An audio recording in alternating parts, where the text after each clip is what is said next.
Bueno, entonces los dejo con Joaquín y pues eh, cualquier otro comentario me lo pueden enviar por correo, ¿vale? Entonces, adelante Joaquín. Va, gracias, Saúl. Y oye, si me puedes apoyar ahí con la grabación de la sesión, porfa. Ya estoy grabando, amigo. Ah, y hay Ah, otro. bien. Sí, de hecho hay otro detalle con la de subir las grabaciones, pero bueno, ya lo discutimos al final. Pero sí, ya estoy grabando. Entonces, gracias, Saúl.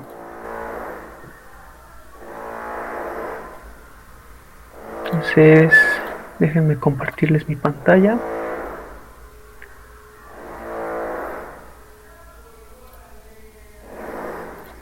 Voy a hacer un poco de zoom.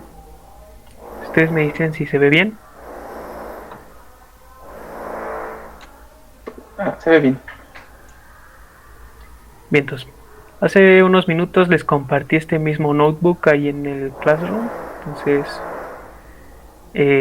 pues nada, para que vayan siguiendo la clase. Como en la clase pasada que les di de expresiones regulares, dejé unas cuantas preguntas aquí abiertas, que son las que vamos a estar abordando ahorita. Como dijo Saúl, ahorita vamos a ver stemming y lematización, que son este, procedimientos para hacer normalización de texto. Entonces aquí la pregunta obligada es, para empezar, ¿qué es la normalización de texto? Pero yéndonos un poquito más atrás, yo creo que podríamos empezar preguntándonos qué es la normalización. ¿Alguien me podría decir?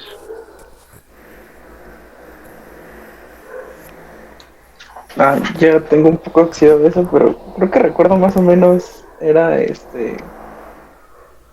cuando le asignabas como una correspondiente entrada de vector a tus palabras y así que valiera uno o algo por el estilo. Oh, estoy muy mal.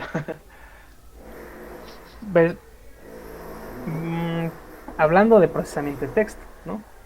Pero, ¿y si yo te hablara de otra cosa? Por ejemplo, pues no sé, de estadística o algo así. Creo que aquí lo que ustedes más bien deberían preguntarme es, bueno, normalización en qué área, en qué disciplina, ¿no? Porque precisamente, por ejemplo, en análisis matemático, normalizar significa aplicar una función, ¿no? Que cumpla las tres propiedades estas de, bueno, lo que ya vieron, ¿no? Desigualdad del triángulo, que sea no negativa y que, ¿cómo es la otra? Que saque escalares, homogeneidad o algo así. Bueno, bueno, es claro que yo también tengo eso oxidado, pero aquí la idea es que, pues bueno, tenemos que saber de qué estamos hablando primero, ¿no? Por ejemplo, en la estadística, pues es otra cosa totalmente, ¿no? Es ajustar tus valores de medición a, pues, a cierta escala. E incluso podemos hablar de normalización fuera de las matemáticas. O sea, por ejemplo, pues incluso, no sé, en cosas como sociología, ¿no? De hecho, ahorita está mucho de moda decir eso, ¿no? De normalizar toda lo cual cosa, ¿no? Este, no sé, normalizar cosas como, igualdad de género y esas cosas, ¿no? Ah, de hecho, en el chat habían puesto como conducir los datos que distribuyen normal y una distancia. Ay, es que voy a mover esto para acá para ver lo que me ponen en el chat. ¿O quieres que te vaya interrumpiendo cuando envíen mensajes? Sí, también, sí, sí puedes, porfa. Ah, bueno. Para mí es más sencillo que me interrumpan. Ya saben que me pueden interrumpir en cualquier momento, ¿eh? No, es mejor, de hecho. Prefiero así, porque ya ven que soy medio distraído con el chat. Sí, es Entonces, que se supone que luego sale una notificación, pero ni se escucha. sí, Si no, no, quieres, ya te aviso, Joaquín. va, muchas gracias, Uriel. Bueno, entonces decíamos, normalización, pues depende de qué estemos hablando, ¿no? Eh, de hecho, en lo que concierne a datos, es también algo muy diverso hablar de normalización. Pero en general la idea es pues, llevar un conjunto de datos a una forma canónica. ¿Cuál es esta forma canónica? Pues depende de cuáles sean nuestros criterios. Este, por ejemplo, en las bases de, no sé si alguien ha trabajado con bases de datos relacionales, allí normalizar tus datos implica reducir la redundancia al máximo, ¿no? Y esto lo haces ahí con llaves foráneas y no sé qué tanto, con tablas relacionadas. Eh, pero bueno, aquí lo que nos atañe pues es el procesamiento del lenguaje natural. Y hablando un poquito más general, no yéndonos a los tecnicismos, ¿no? Como ahorita mencionaban, de manera general en el procesamiento del lenguaje natural, normalizar tu texto es básicamente reducir tu vocabulario, agrupando palabras de significado más o menos igual, ¿no? Entonces, bueno, se supone que iba a ir llenando esto. La normalización, voy a poner aquí un par de cosas claves de lo que acabamos de discutir. Depende de qué estemos hablando, ¿no? Este, pero en lo que concierne a datos, en esencia, normalizar significa llevar un conjunto de datos a una forma canónica, ¿no? Lo cual tiene su propósito, pero bueno, ahorita vamos a ver de qué nos va a servir. Ahora dijimos que en el procesamiento del rayos. En el procesamiento del lenguaje natural, normalizar es pues reducir tu vocabulario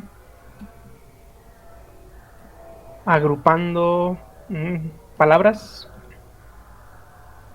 de significado similar, ¿no?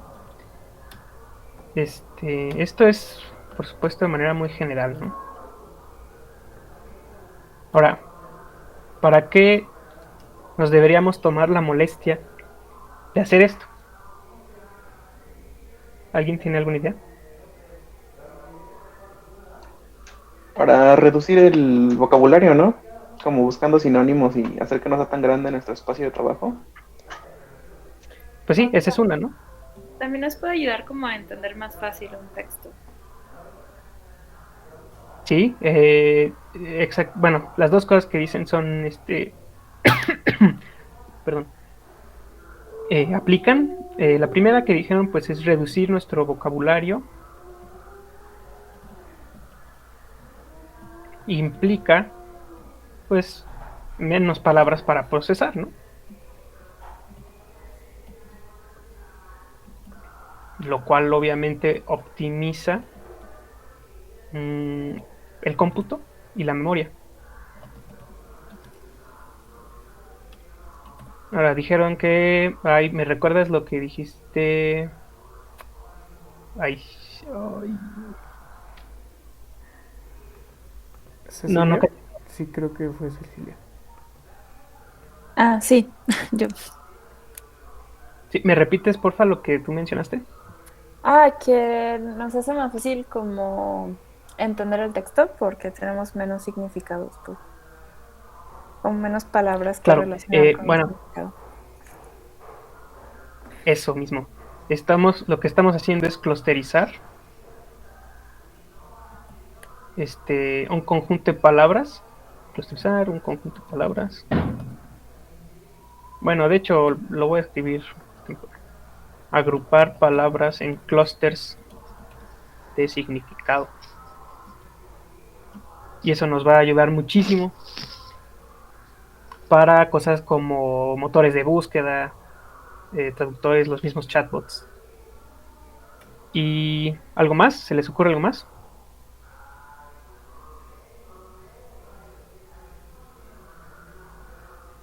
Hay una tercera que por ahora no nos vamos a meter en eso, porque para eso todavía falta mucho en el curso, pero normalizar texto también ayuda a reducir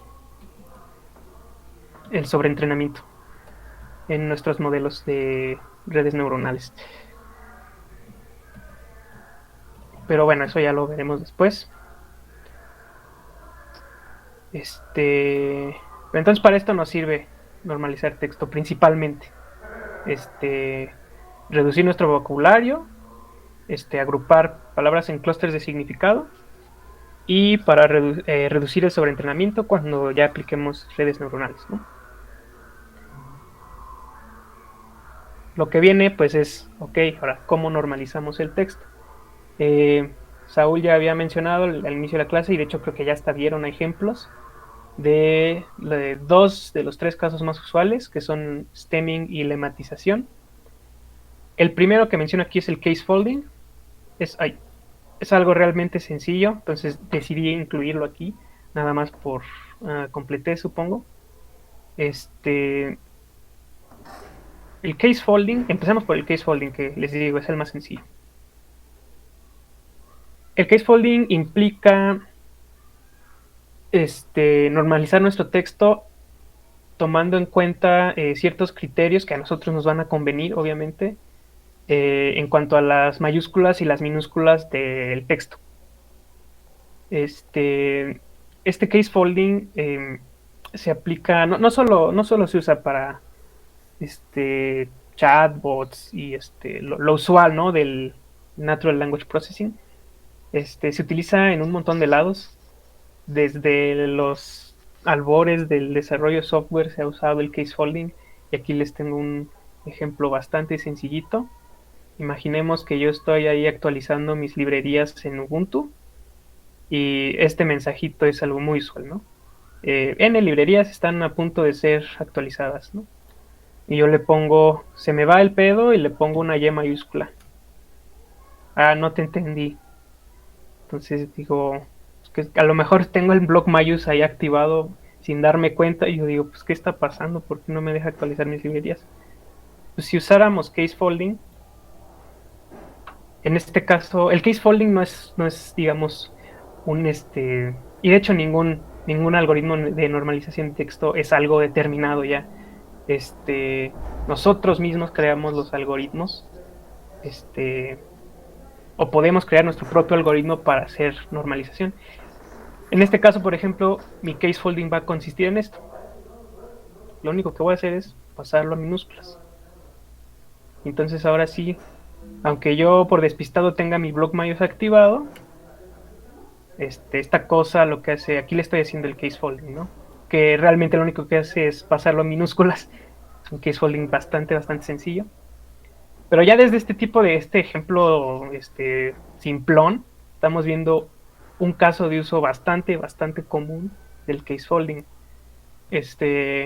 Algo un poquito ya más relacionado con lo que es el procesamiento del lenguaje natural. Imaginemos que yo hago ahí una encuesta tipo Google Forms o algo así, en la que les pido a cada uno de ustedes enlisten sus 3 platillos favoritos de comida mexicana. Y tienen ahí una barrita, ¿no?, para llenar el texto. Pues es obvio que va a pasar algo así, ¿no? Van a escribir mole de N formas distintas, cuando en realidad todos es el mismo platillo, ¿no? Pero si yo no uso case folding, bueno, esto es guacamole, no mole. Si yo no uso case folding, esto va a ser algo distinto a esto. Entonces yo corro esta celda. Mi primer conjunto es el conjunto de platillos sin usar case folding. Mi segundo conjunto es ya usando case folding, que en este caso pues es lo mismo que de arriba, ¿no? Mi case folding es algo bastante sencillo, nada más estoy pasando a minúsculas, que de hecho les adelanto, este es el case folding más común.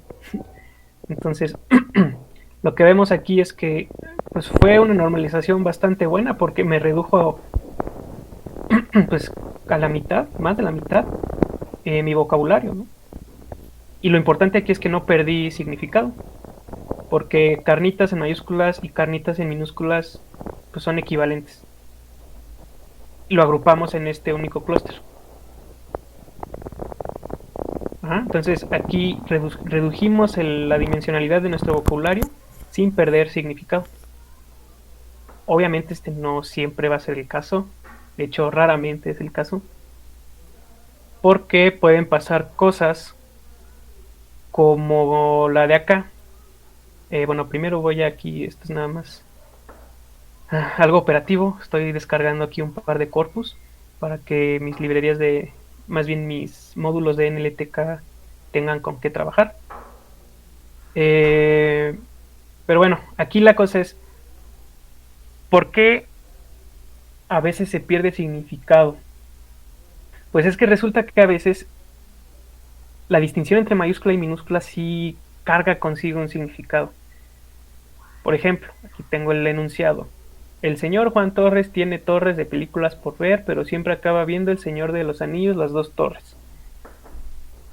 ¿Torres en mayúscula y torres en minúscula es lo mismo? Pregunta. No. ¿Por qué no? Uno es un objeto y el otro es como un apellido, ¿no? Exacto. Y torres es una edificación vertical en plural, y aquí Torres es un apellido. Pero para añadir un poquito más de confusión, también está Torres en mayúscula, pero aquí no significa apellido. Aquí sí es una edificación alta, ¿no? De ladrillos o lo que sea. Y lo mismo pasa, por ejemplo, con señor. Bueno, más bien algo similar pasa con señor. Señor en minúscula y señor en mayúscula significan lo mismo aquí.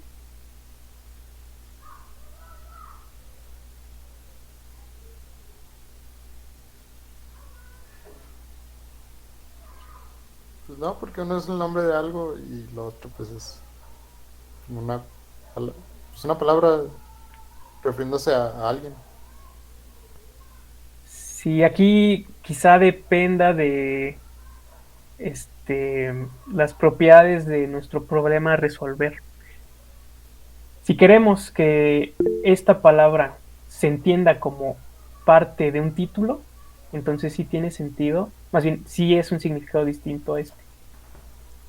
Pero si el hecho de En que el esto chat sea te parte de un ponen... título Perdón, ¿ah? En el chat te pusieron que Bueno, no porque uno es honorífico y el otro es adjetivo. también, por ejemplo, es lo que les digo, todo depende de nuestros criterios. Si por ejemplo a nosotros no nos interesa que esto sea parte de un título, sea honorífico, por ejemplo, pues entonces sí, significa lo mismo. Pero les digo, todo va a depender siempre de nuestros criterios, y esto no es particular del case folding, esto va a ser para cualquier algoritmo de normalización de texto. Siempre están en función de nuestros criterios, lo cual tiene sentido, ¿no? Porque pues, yo voy a aplicar el algoritmo que a mí me convenga. Entonces, si yo corro esto, mi vocabulario va a ser este. Esto es sin case folding.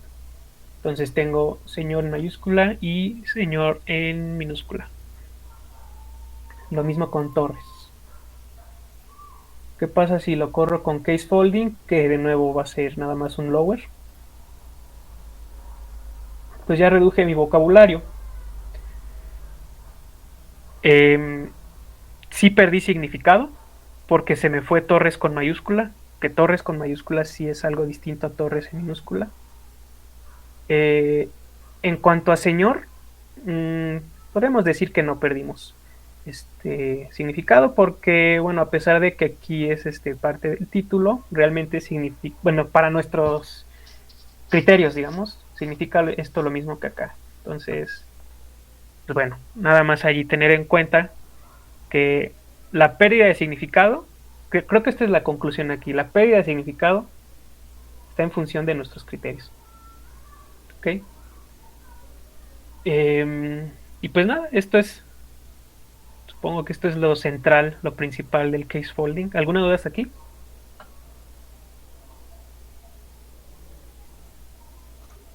Vamos bien. Perfecto. Entonces, bueno, como les dije, case folding era algo sencillo. Vamos ya ahora sí a lo más interesante. Empecemos con el stemming. Pero bueno, para abordar el stemming, primero necesitamos discutir un par de conceptos lingüísticos que vamos a estar utilizando. Lo primero es el morfema. Bueno, aquí ya tengo la definición. El morfema es la unidad léxica mínima con significado. Entonces, eso quiere decir que un morfema no necesariamente es una palabra. ¿Se les ocurre, por ejemplo, un morfema que no sea palabra?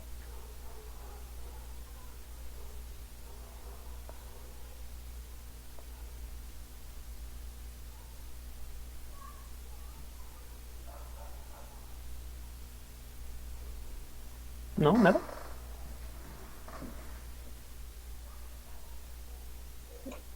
Pusieron core. Pues, a ver, déjame checar el chat. De correr. Ok, pero ¿core significa algo?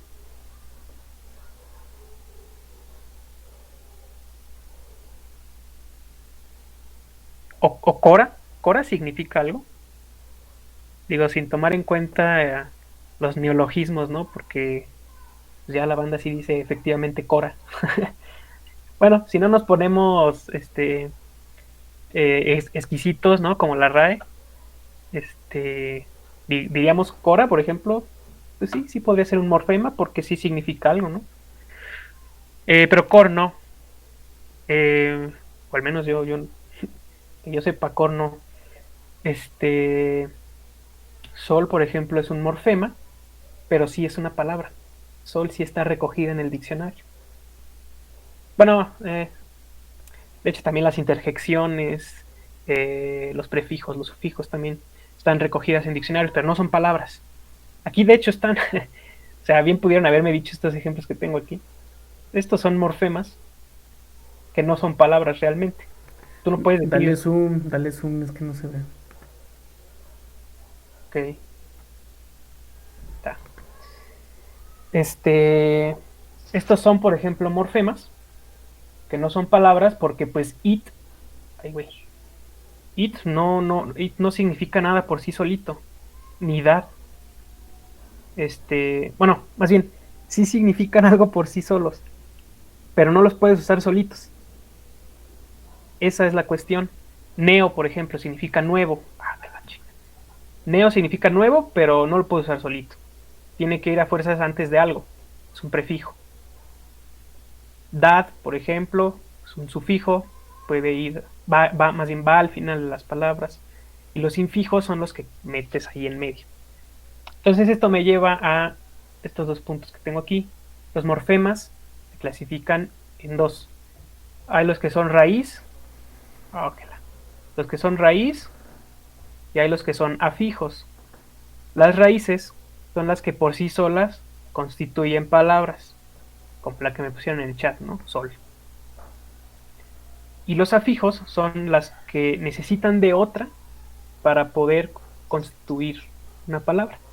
Como estos ejemplos de aquí.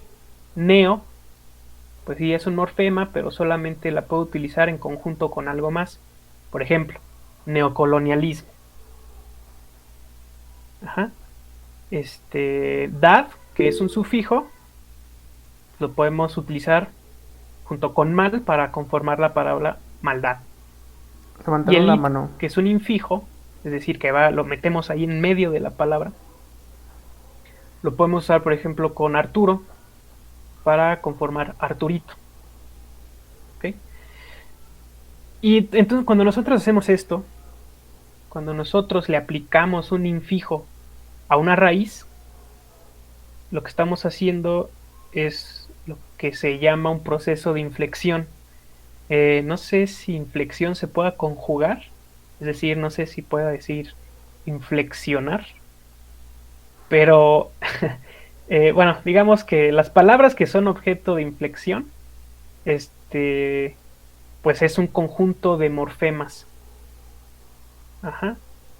Es básicamente tomar una raíz, aplicarle un afijo y cambiarle así el significado a tu palabra raíz. Por ejemplo, aquí lo que hicimos fue tomar la palabra Arturo, le aplicamos el infijo it se convirtió en Arturito y eso le cambió el significado. Se sigue refiriendo a una misma, a una persona del mismo nombre, pero ahora estamos infiriendo que es alguien, pues no sé, de corta edad o de corta estatura quizá, bueno, sin ánimos de ofender a nadie, ¿no?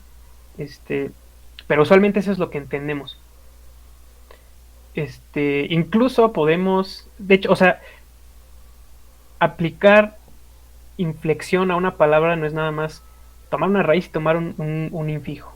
Podemos agarrar una serie de infijos, por ejemplo, en esta neocolonialismo, bueno, la obvia es el prefijo neo, pero aquí hay otro infijo que es, de hecho, un sufijo, que es el ismo. O de hecho, si nos pusiéramos más exquisitos, creo que hasta hay 2 sufijos, ¿no? Porque la raíz sería colonia y luego el sufijo, no sé si sea L, no sé si pudiéramos considerar la L solita como un sufijo para convertir colonia en colonial y luego aplicar el sufijo ismo para convertir colonial en colonialismo y luego el neo. Pero bueno, eso ya es más, eso ya es un tema lingüístico puramente. A nosotros lo que nos interesa es más, de hecho, lo que nos interesa no es tanto la inflexión, sino lo inverso a la inflexión. Eso es lo que conocemos como stemming, o en español sería, de hecho, en lingüística sí se conoce al proceso inverso de la inflexión se le conoce como derivación en la lingüística. Ahora, la cosa es que no estamos aquí hablando de lingüística, estamos hablando de procesamiento del lenguaje natural y lo común aquí es llamarle stemming. Bueno, aquí nada más como disclaimer, supongo. Ay, fíjense, uso un anglicismo, qué irónico. Mucha de la literatura, más bien al revés, hay muy poca literatura de procesamiento del lenguaje natural en español. Y la poca que hay no se desprende de los anglicismos.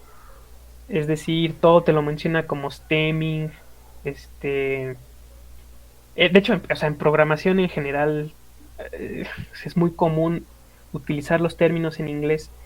De hecho, uno cuando ya lleva programando un rato, o sea, tiene que ceder porque ya, yo en un principio, por ejemplo, pues yo así ahí intentaba traducir todo y así para que mi código estuviera en español, pero pues al final acababa con cosas, o sea, hay cosas que realmente no puedes traducir, porque si las traduces quedan raro, como cómo traduces proxy o cómo traduces firewall. Bueno, firewall sí se puede, ¿no? Cortafuegos, pero queda raro, ¿no? Y entonces al final acabas con una especie de código en Spanglish raro. Entonces al final acabas cediendo, ¿no? Aunque tú quieras ahí defender el español, lo que tú quieras, pero al final acabas cediendo y creo que es lo que haré en esta clase. Voy a decir stemming en vez de derivación. Y así sucesivamente, digo, para simplificar las cosas, entonces, y para no hacerme bolas también. Pero bueno, ahí acaba ya mi disclaimer. Stemming, bueno, no, de hecho, no puedo evitar intentar traducirlo. Stemming viene de stem, se traduce como tallo en español.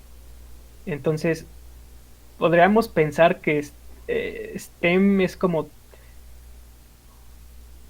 agarrar la... O sea, lo que estamos nosotros intentando al hacer stemming es el proceso inverso a una inflexión, ¿no? Entonces, lo que queremos sacar es, a partir de una palabra que ha sufrido inflexión, tomar la raíz, o bueno, conseguir la raíz quitándole los afijos, ¿no? Entonces, de ahí viene más o menos eso del stem, ¿no? O sea, estamos, quizá no el tallo, pero sí la raíz. Estamos extrayendo de una palabra la raíz. Entonces, eso que acabamos extrayendo de una palabra, curiosamente, no le llamamos,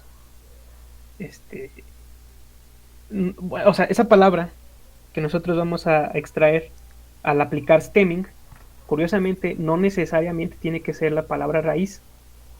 Es decir, si yo le aplico aquí neocolonialismo, le aplico stemming, es posible, dependiendo de mi algoritmo para aplicar stemming, es posible que yo no obtenga tal cual la palabra raíz colonia. Puede ser que yo obtenga la palabra colón o col. Y de hecho, pues ni siquiera es necesario que obtengamos tal cual una palabra propiamente. Podemos obtener un conjunto de caracteres y eso va a representar mi stem, mi palabra base. Vamos con un poquito, vamos ya a meternos en ejemplos para que esto quede un poquito claro. ¿Hasta aquí alguna duda? No, esto todo bien. Todo claro. Bien, entonces. Bueno, aquí, si ven, aquí dejé esta celda vacía. Quería que construyéramos un stemmer juntos, pero bueno, por los tiempos creo que mejor me lo voy a saltar. De todas formas, ahorita vamos a ver un conjunto de stemmers, porque como les digo, un stemmer no está restringido a utilizar ciertas reglas siempre. Tú puedes definir tu stemmer como tú quieras, como a ti te convenga. Y entre ellos hay, por cierto, uno muy flexible, que es el regexp stemmer, que les debería de sonar, porque, bueno, no les debería sonar, más bien deberían inferir ya qué hace, y es que obtiene tus stems en función de expresiones regulares. Y este stemmer es bastante flexible porque pues, tú le vas metiendo ahí expresiones regulares y con esto tú vas conformando toda pues, tus reglas para derivar, perdón, para hacer stemming. Pero bueno, empecemos con el Porter stemmer, que es el más común, yo diría. Se llama Porter por Martin Porter, creo que se llamaba Martin Porter. Fue un computólogo ahí muy, muy importante porque de hecho él fue pues, de los pioneros este, en los algoritmos de stemming. De hecho, creo que él también se aventó el de Snowball Stemmer. Pero bueno, veamos qué hace el stemmer. Entonces yo aquí importé ya el Porter stemmer. Aquí lo estoy instanciando, es decir, mi stemmer es una instancia, es un objeto que sirve para hacer stemming, básicamente con el algoritmo de Porter. Entonces tengo aquí un par de inflexiones del verbo jump. Tengo jumps, es decir, en presente, jumping en gerundio y jumped en pasado. Entonces aquí corro mi celda. Entonces voy a iterar sobre cada una de estas inflexiones. Voy a obtener la palabra base. Bueno, más bien la base, porque recuerden que no forzosamente tiene que ser una palabra. Y mi base va a ser jump. ¿No? Entonces aquí mi stemming está funcionando perfectamente como yo esperaba, ¿no? A esto le quito la S, a esto el ing y a esto el ed. Porque están de acuerdo que todas estas tres palabras, pues las podemos clusterizar en jump, ¿no? Es el mismo significado las tres, lo único que cambia es la conjugación. Esa es la idea de hacer stemming. Esa es la idea de normalizar en general. Pero veamos qué pasa si pongo palabras que podríamos pensar que vienen de la misma base. Tengo estas tres mismas, jumps, jumping y jumped, pero ahora agregué jumper, jumpers y jumpful. Pregunta. Bueno, de aquí creo que no hay o sea, nadie aquí me podría discutir, bueno, o sea, nadie aquí diría, oye, no, es que esto significa, o sea, ¿cómo decirlo? Yo creo que aquí nadie me discutiría que este clúster está mal para estas tres. Pero aquí, en este otro caso, les pregunto, ¿creen que debería haber más de un clúster? ¿Creen que salga más de una base?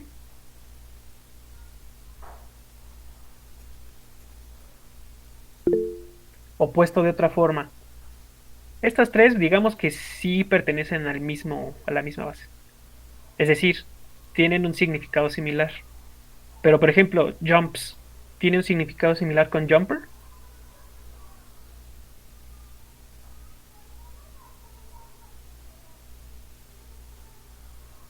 ¿O con jumpable?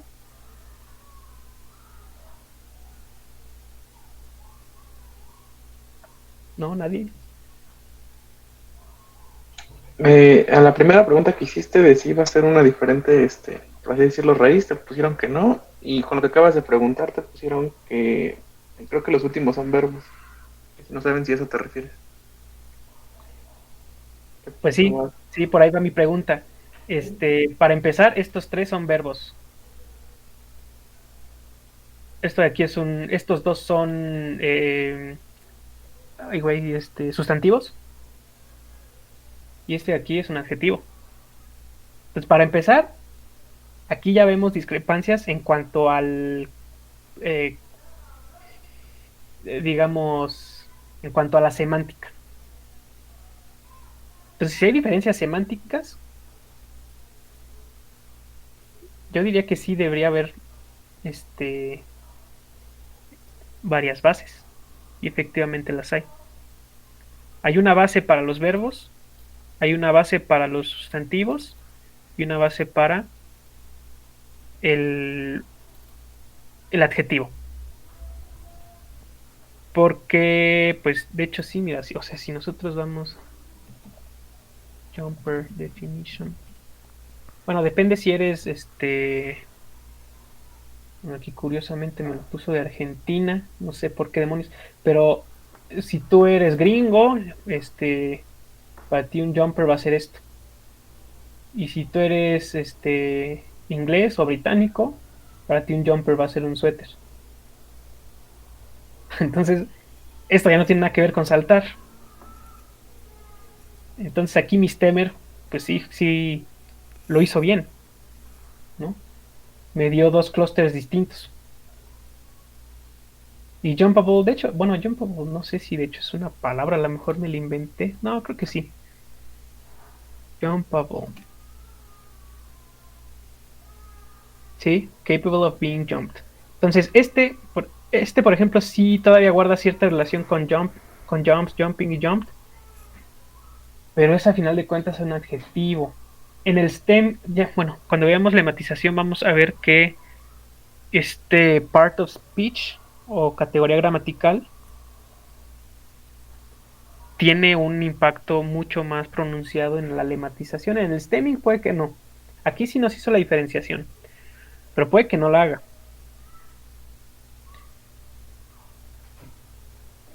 En fin, esto lo hizo el stemmer de Porter. Pero como les mencioné hace ratito, hay un montón de algoritmos para hacer stemming. Otro famoso es el de Lancaster. Vamos a usar las mismitas inflexiones, pero ahora con el stemmer de Lancaster. Y vamos a ver qué pasa. Al Lancaster sí le vale madre, ¿no? Todo lo clusterizó en jump. Entonces aquí, por ejemplo, si yo les preguntara, tenemos, por ejemplo, un vocabulario de millones de palabras. Bueno, no, un vocabulario sí está muy cabrón, pero digamos que hay miles y miles de palabras. Y ustedes lo que quieren es reducir al máximo la dimensionalidad. No les importa mucho el significado. ¿Qué algoritmo utilizarían, el de Porter o el de Lancaster? suena a Lancaster. Pues sí, el de Lancaster, ¿no? Porque, sí, o sea, en este vocabulario tan reducido que tenemos, ya se nota una diferencia de 3-1.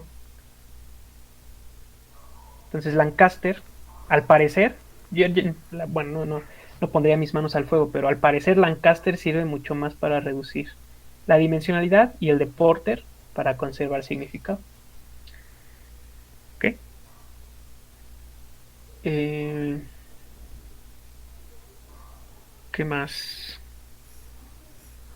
aquí que hice para que puse esta. Bueno, creo que nada más agregué esta palabra. Porque también en un libro, bueno, o sea, en cualquier texto podríamos encontrar algo así, ¿no? Una contracción de jumping. Y a pesar de que jumping y jumping esto sí debería ser lo mismo, pues aquí sí Lancaster me falló, ¿no? Porque este me lo puso en su propio clúster. Cuando debió agregarlo en jump. En fin, como ya les he dicho, y aquí reitero, no hay reglas estrictas para un algoritmo de stemming. Si nosotros, digamos, es de vida o muerte para nosotros que jumping con este apóstrofe, también lo clusterice en jump, entonces pues lo que vamos a hacer es, bueno, pues entonces me voy a chutar mi propio stemmer, ¿no? Ya que Porter y Lancaster me fallaron. Y además, mi vocabulario es realmente reducido. Pues me voy a aventar yo mi propio stemmer, ¿no? Y lo que voy a hacer es definir, bueno, voy a usar el stemmer de expresiones regulares, ¿no? Que además ustedes ya son expertos. Y voy a definir mi expresión regular. Y entonces, digamos que aquí estas son terminaciones. Si se fijan, estoy usando el simbolito de pesos, que significa quiero que mi expresión regular acabe con lo que viene antes de ese signo de pesos, ¿no? Y entonces todo lo que acabe con S, o todo lo que acabe con I, N y una posible G o un posible apóstrofe, o todo lo que acabe en ED, o todo lo que acabe en hable, o todo lo que acabe en ER y una posible S, todo eso quiero que lo quites, porque es un infijo. Perdón, un afijo. Ajá. Entonces, si yo corro esto, ahora sí ya me lo clusterizo todo en jump. Porque pues yo aquí mañosamente puse todas las posibilidades de inflexión que tengo aquí. Ajá. ¿Sí queda claro lo que estoy haciendo aquí? Sí. Bien. Pues entonces la moraleja aquí es, tengo un vocabulario reducido y quiero casos muy específicos, pues me aviento la expresión regular. Y así yo obtengo mi propio criterio, mis propios criterios para hacer stemming. Ajá. Y bueno, una cosa. Por obvias razones, bueno, no sé qué tan obvias, pero bueno, ustedes sabrán que las ciencias de la computación en general, pues digamos que ¿cómo se dice? Ustedes saben que el idioma de la ciencia es el inglés, ¿no? Actualmente al menos. En algún momento fue el latín, pero ahora es el inglés. Entonces, toda la investigación, todos los artículos científicos, toda la literatura, siempre es más completa en inglés. Como consecuencia de eso, los mejores stemmers siempre son de inglés, obviamente.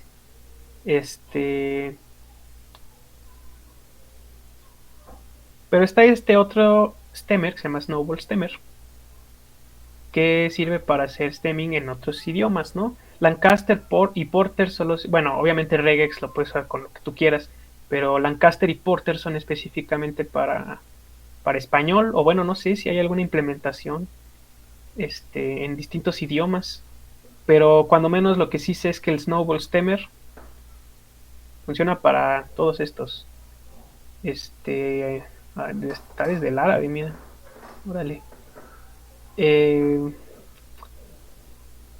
Pues bueno, aquí les puse un par de ejemplos. Esto es en alemán. Springen creo que yo no sé alemán, nada, pero Springen creo que es saltar. Y la base pues es Spring, ¿no?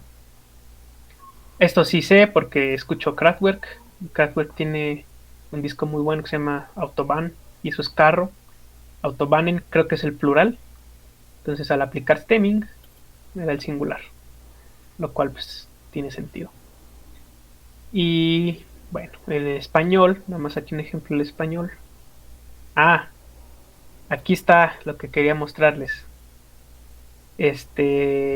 Como les dije hace ratito, la base no necesariamente es la palabra raíz. Aquí la palabra raíz bueno, no, la verdad no estoy seguro si es saltar. Bueno, no sé, en español, el español es mucho más complicado que el inglés, pero bueno, de todas formas, la idea aquí es que la palabra, más bien la base, no necesariamente es una palabra. Y aquí está el ejemplo. La base de salto, salta, salta, saltando y saltó es salt. Y salt no te va a aparecer en ningún diccionario, porque no es una palabra, pero sí es una base. ¿Sí cachan ahí la diferencia? Y esto no es cosa de procesamiento de lenguaje natural, esto es lingüística. De hecho, pues creo, a ver.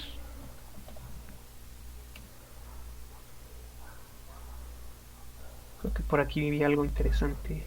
Flexión. Uy. ¿Cómo le pongo? Lingüística.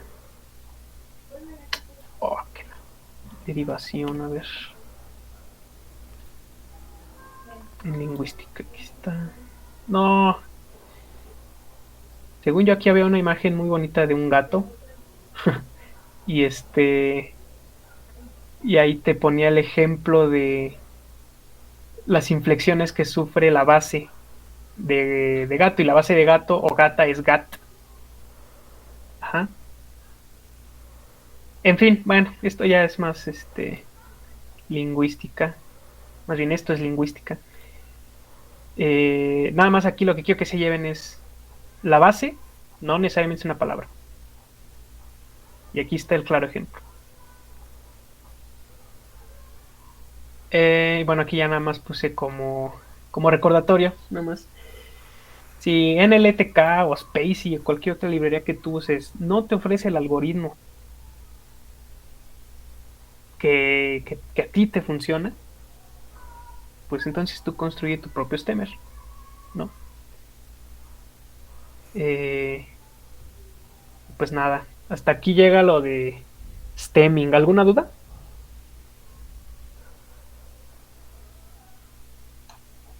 Creo que no. Vientos. Bueno, pues entonces ya para terminar, vámonos con lematización.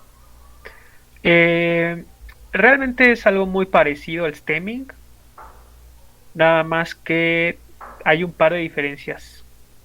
Y la diferencia clave, diría yo, es que al lematizar, de hecho por eso hice tanto hincapié ahorita, a lo mejor dicen, este güey cómo chinga con esto, pero por eso hice tanto hincapié. La diferencia la principal diferencia entre lematización y stemming es que la lematización jamás te va a regresar algo como esto. La lematización forzosamente te tiene que regresar una palabra que esté recogida en el diccionario. Y a eso le vamos a llamar lema. Ajá. Entonces, bueno, aquí voy a importar mi WordNet Lematizer. WordNet es un corpus de palabras bastante usado. Parece ser que es muy completo. Entonces aquí, miren, aquí les voy a mostrar la diferencia. Que bueno, de todas formas ya vimos acá arriba.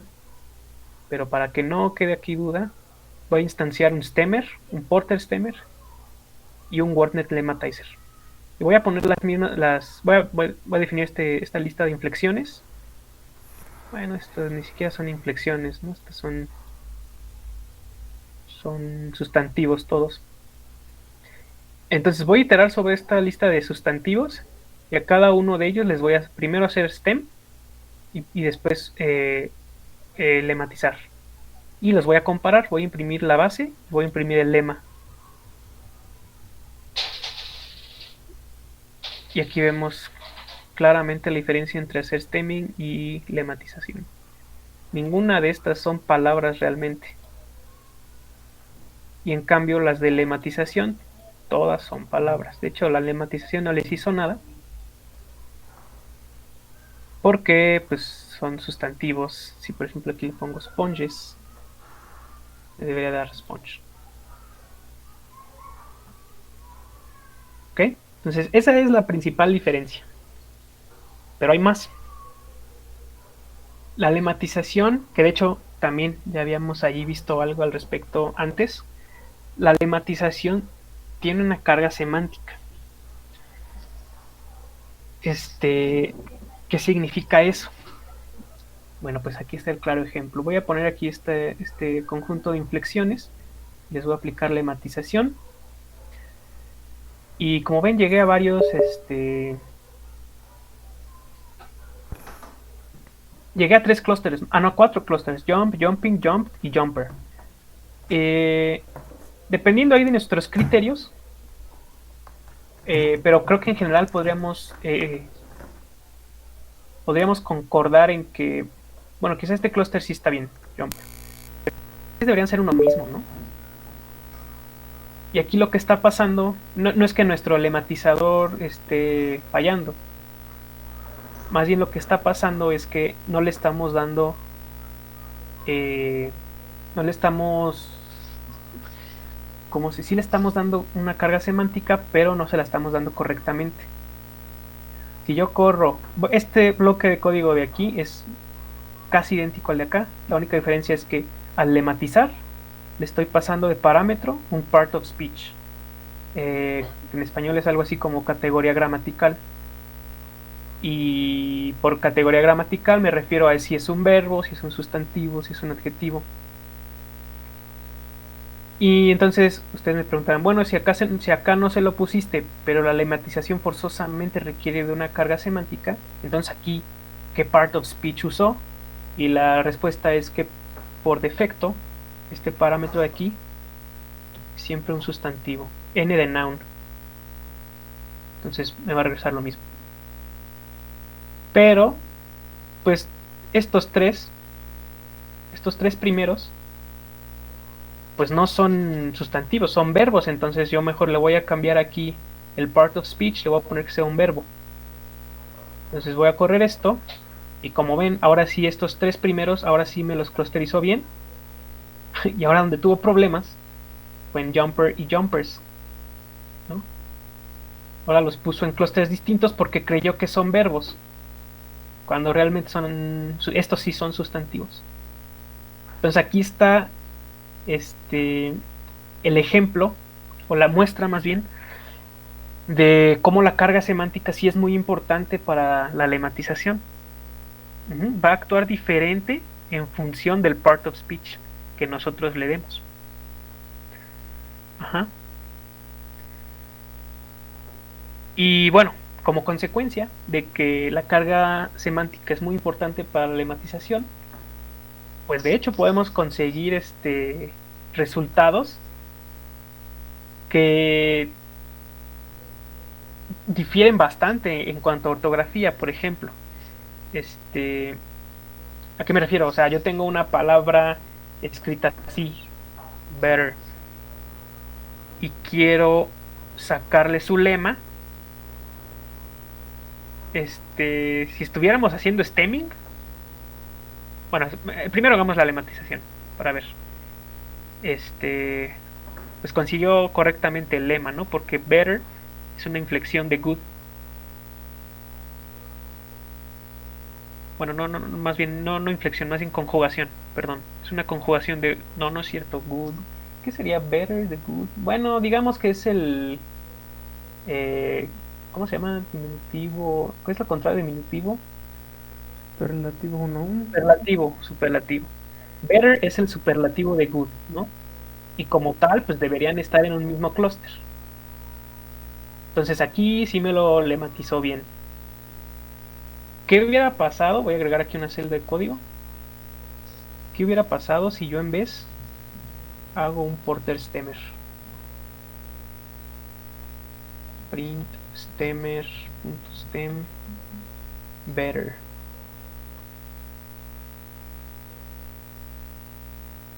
Bueno, esto no es lo que esperaba. Esperen. Siempre pasa esto, ¿no? Cuando estás programando. Ahí está. Bueno, aquí está errando totalmente el algoritmo de Lancaster, ¿no? Porque better no tiene nada que ver con apuesta. Bet es apuesta, ¿no? Entonces esto está completamente mal y es porque no hay una carga semántica. Acá yo le estoy diciendo, bueno, es que lo que te estoy dando es un adjetivo y entonces como el lematizador toma en cuenta esa carga Se va semántica. por apostador, pues. ¿Cómo? Se va como de por apostador. O sea, de bet. Claro, sí. Sí, lo está tomando como como si esto fuera un apostador. Pero realmente lo que, bueno, pues sí, es que, o sea, obviamente depende del, del significado que nosotros estamos adjudicando a la palabra, ¿no? O sea, de hecho a mí ni siquiera se me había ocurrido. Pero better, dicho como de un apostador, sería un sustantivo. Ajá. Entonces aquí yo le... pues de hecho vamos a hacer la prueba. A ver, vamos a ver. ¿No? Ahí está. Son cosas distintas. Good y better. Better como apostador. Bueno, de hecho, ni siquiera estoy seguro si es la traducción correcta. Bueno, no importa. Digamos que sí. Gambler, ¿no? Sí, de hecho, creo que lo correcto sería gambler. Pero imaginemos que better fuera algo así como apostador. Pues el lematizador, al momento de nosotros darle un part of speech, decirle, oye, es que te estoy dando better como sustantivo. Ok. Entonces mi lema no va a ser good, va a ser better. ¿Ok? Si notan aquí la importancia de la carga semántica.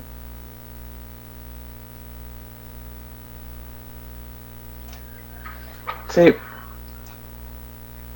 Vientos. Pues bueno, estas son las principales diferencias entre el stemming y la lematización. Lo primero, el lema no necesariamente es una palabra recogida en un diccionario. 2, hay una carga semántica. Y 3, como consecuencia de esta carga semántica, yo puedo obtener lemas que difieren radicalmente, no radicalmente, drásticamente de la palabra original. Ajá. Y bueno, estas tres diferencias, estas tres principales diferencias hacen que obviamente la lematización sea un proceso mucho más lento que el stemming. ¿Por qué? Pues porque tiene que tomar en cuenta la carga semántica. Eso implica que tienes que hacer una lógica más compleja que el stemming, y también implica que tu dataset o tu corpus tiene que ser más amplio para que tú puedas allí identificar bien cómo asociar estas dos palabras, ¿no? Good y better, que ortográficamente son muy distintas, pero que semánticamente pues sí están relacionadas.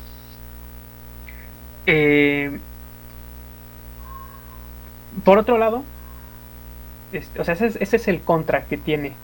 Esa es la contra que tiene la lematización respecto al stemming, ¿no? Que es más lenta. Pero por otro lado, pues, o sea, las ganancias que tenemos es que es mucho más, puede llegar, dependiendo cómo lo utilices, puede llegar a ser mucho más precisa. En general los algoritmos de lematización son más precisos que los de stemming, y además pues hacen retienen más el significado. Y pues nada, eso sería la diferencia entre stemming y lematización. Cuándo usar uno y cuándo usar otro, pues de nuevo, cuando te convenga, ¿no? si quieres, obviamente si quieres velocidad de procesamiento y ahorrar memoria, pues te vas con stemming. Si quieres más precisión, te vas con la lematización. Realmente lo que pasa, bueno, en general lo que pasa es que se terminan usando ambos. Por ejemplo, si vamos a Google pues es el motor de búsqueda más usado, creo. Si yo pusiera, por ejemplo, no sé, programando, no sé. Digo, puse esto esperando que me salga, digamos, el artículo de Wikipedia de programación, ¿no? Entonces por aquí debería aparecerme. Ahí está. ¿Por qué me apareció programación si yo busqué programando?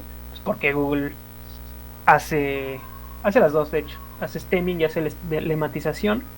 Primero, bueno, no sé, realmente no, no estoy 100% seguro cuál hace primero, pero yo creo que hace primero la lematización, porque la lematización, como ya dije, implica menor pérdida de significado. Y ya sobre la lematización, ya sobre lo que haya lematizado, después hace stemming. Y lo que haces cuando haces stemming en cualquier motor de búsqueda, bueno, cuando haces lematización y stemming, lo que haces es ampliar todos los resultados de tu búsqueda, ¿no? Imaginen que nada más me buscara, que nada más me devolviera resultados en donde aparece literalmente programando. Pues me quedaría con menos de la mitad de las cosas, ¿no? Y además realmente yo estaba buscando esto, programación. Ahora, ¿sí? ¿Hay alguna duda? Iba a decir que, si no me recuerdo, ahí también influye un poco lo de los stopwords, ¿no? Ah, claro, sí, también. También tiene que hacer filtros de stopwords. Ay, ¿qué más les iba a decir? Ah, sí, ahora hagamos lo inverso. Digamos que obviamente cuando yo escribo mundial, obviamente estoy buscando cosas de Qatar 2022, obviamente. No estoy buscando, ahora sí no estoy buscando el artículo de mundo en Wikipedia, y Google sabe eso muy bien. Que pues obviamente el primer resultado tenía que ser, ¿no? La Copa Mundial de la FIFA. Entonces, ¿qué pasó aquí? Ahora no hizo stemming. Pues la verdad es que no sé, o sea, los algoritmos de Google pues, sí están muy complicados, pero en realidad hace cosas digamos que obtiene resultados sin stemming y lematización, y resultados con stemming y lematización, y después tiene un algoritmo ahí también que los va clasificando por relevancia. ¿Okay? Entonces, realmente hace ambas cosas a la vez. Hace tu búsqueda sin stemming y lematización, y también la hace con, y ya después tiene más algoritmos para ahí organizar tus resultados. Pero bueno, este es nada más un caso de uso. Los motores de búsqueda, yo diría que es el más usual, pero esto también se usa, por ejemplo, en chatbots. El chatbot, por ejemplo, funciona al revés.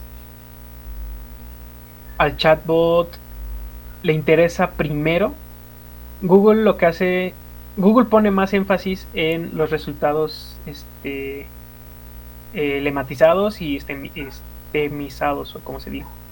Y el chatbot lo hace al revés, porque al chatbot no le... Esto de la cantidad de resultados que te devuelve se le llama recall, algo así. Recall.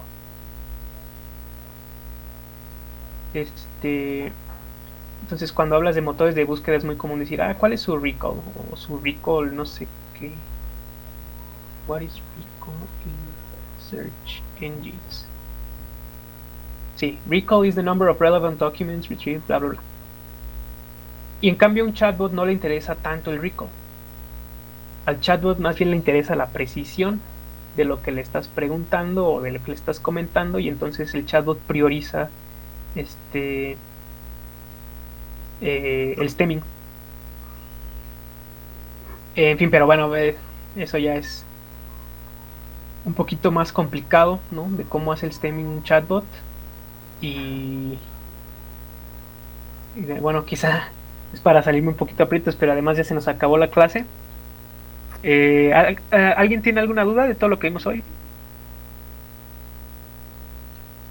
Yo una rápida. ¿Tiene sentido aplicar uno de estos métodos con los enegramas o no? Se puede. Sí, se puede. Vale. Es que estaba pensando en cómo sería.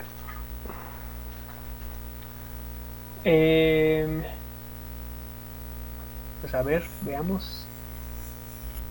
¿Cuál sería un...? Vamos al snowball.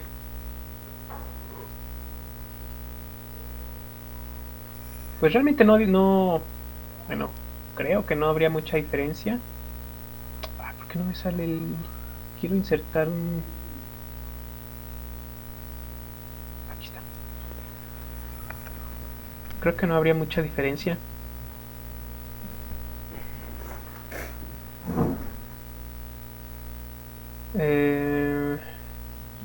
Pensemos en palabras compuestas, ¿no?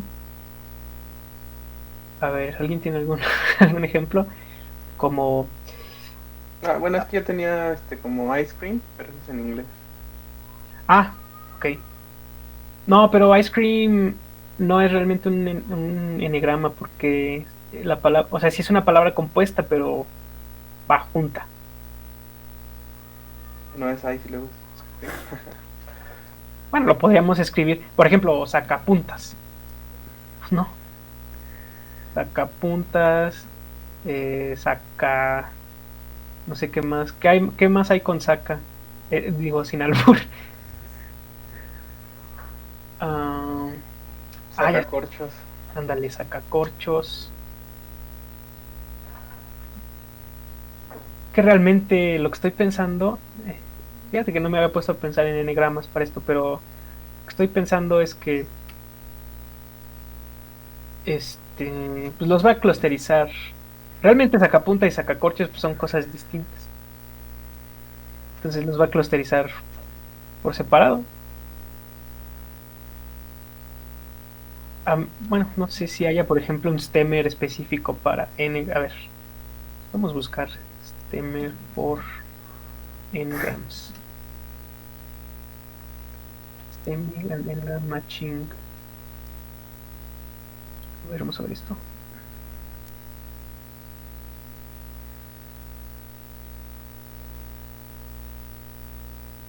Ay, no veo. Bueno, esto te lo voy a quedar de ver. Voy a buscar ejemplos de stemming o lematización para enegramas.